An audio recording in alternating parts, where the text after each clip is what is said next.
Welcome to Thilu Aari creative. இந்த stitch பார்த்தீங்க அப்படின்னா நம்ம ஃப்ரீக்வன்சி வச்சு நான் ஃப்ரெஞ்ச் நாட் ஸ்டிச்சு போட உங்களுக்கு போன கிளாஸில் பார்த்துருப்போம். இப்போது இதை வச்சு ஒரு ஃப்ளவரும் ஒரு லீஃப் ஸ்டிச்சோ ஒரு டிசைன்ஸோ எப்படி க்ரியேட் பண்ணிக்கலாம் அப்படின்றத நான் சின்னதாக ஒன்று போட்டிருக்கேன். பாருங்கள், இது ரொம்ப யூஸ்ஃபுல்லாக இருக்கும்னு நினைக்கிறேன். உங்களுக்கு புட்டா ஒர்க்குக்குமே இதுவும் ரொம்ப யூஸ்ஃபுல்லாக இருக்கும். இப்போ பார்த்தீங்கன்னா நான் சமிக்கையை வச்சு தான் அதை நான் க்ரியேட் பண்ணிகிட்ருக்கேன். இப்போ நான் இது ஃபஸ்ட்டு ஒன்று க்ரியேட் பண்ணுறது பார்த்தீங்க அப்படின்னா ஒரு ஃப்ளவர் மாடலில் நான் கொடுக்குறேன்.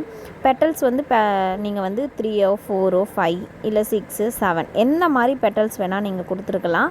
நான் இப்போ கொடுக்குறது ஷார்ட்டாக ஃப்ரெஞ்ச் நாட்டு மெத்தடில் ஒரு சின்ன ஃப்ரெஞ்ச் நாட் மாதிரி கொடுக்குறேன். நீங்கள் இதுவே லாங்காக எடுத்து கொடுத்தீங்கன்னா லாங் ஃப்ரெஞ்ச் நாட்டு மெத்தட்லேயும் நீங்கள் கொடுத்துக்கலாம். ஃப்ளவரை எந்த அளவுக்கு க்ரியேட் பண்ணுறீங்களோ அந்தளவுக்கு இதுவும் லுக்னஸ் நிறையா கொடுக்கும். நம்ம எடுக்கிற ஃப்ரீக்வன்சியை பொறுத்து இருக்குது நம்மளோட லுக்கு எல்லாமே. அதுக்கு ஏற்ற மாதிரி த்ரெட் ஒர்க்கும் நீங்கள் எடுத்தீங்க அப்படின்னா இந்த த்ரெட்டை வச்சு நீங்கள் ஈஸியாக கம்ப்ளீட் பண்ணிக்கலாம். நான் எல்லாமே உங்களுக்கு இதுக்கு முன்னாடி இருக்க கிளாஸில் எல்லாமே நான் இதை பற்றி சொல்லியிருப்பேன். பார்க்காதவங்க அதை போய் பாருங்கள் அந்த கிளாஸஸை. இதில் எப்படி மேக் பண்ணிகிட்ருக்கேன் அப்படின்றத நீங்கள் இந்த வீடியோலையும் பாருங்கள். இந்த மாதிரி பெட்டல்ஸை வச்சு நீங்கள் ஓனாகவே நீங்கள் டிசைன்ஸ் பண்ணிக்கலாம்.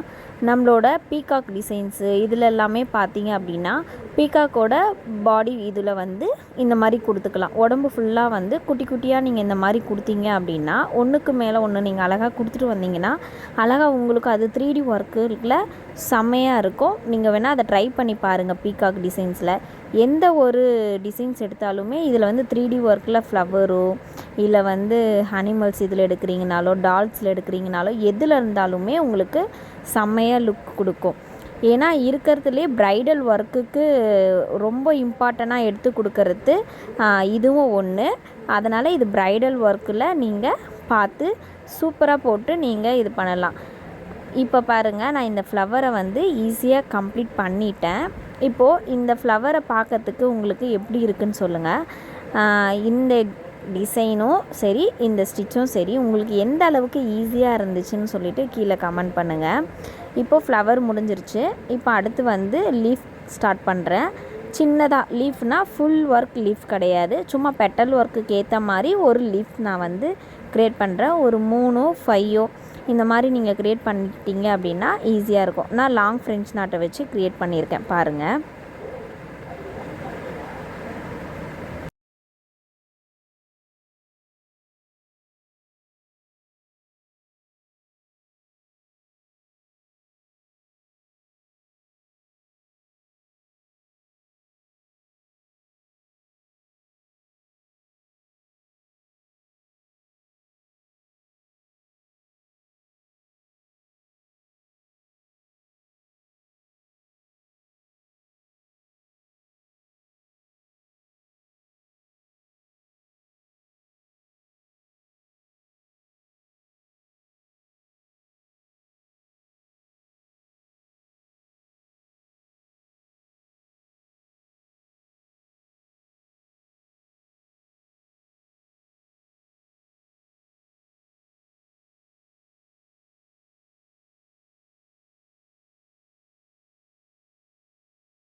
இப்போ பாருங்கள், ஒரு லீஃபோட எண்டுக்கு வந்தாச்சு. இப்போ நான் இதுக்கு கீழே என்ன பண்ணுறேன்னா ஒரே ஒரு சின்னதாக கொடுத்து அதை ஃபினிஷிங் ஸ்டேஜுக்கு நான் கொண்டு வரேன். நீங்கள் இல்லை பீடோ என்ன வேணால் கொடுத்துக்கலாம் இந்த இடத்துல ஃபினிஷ் ஸ்டேஜில். இல்லையா உங்களுக்கு வந்து ஸ்டெம்மில் வர மாதிரி இருக்கணும் அப்படின்னாலும் ஸ்டெம் ஒர்க்கில் நீங்கள் கொடுத்துக்கலாம். இந்த மாதிரி கொடுத்து க்ரியேட் பண்ணி பாருங்கள், செம்மையாக இருக்கும்.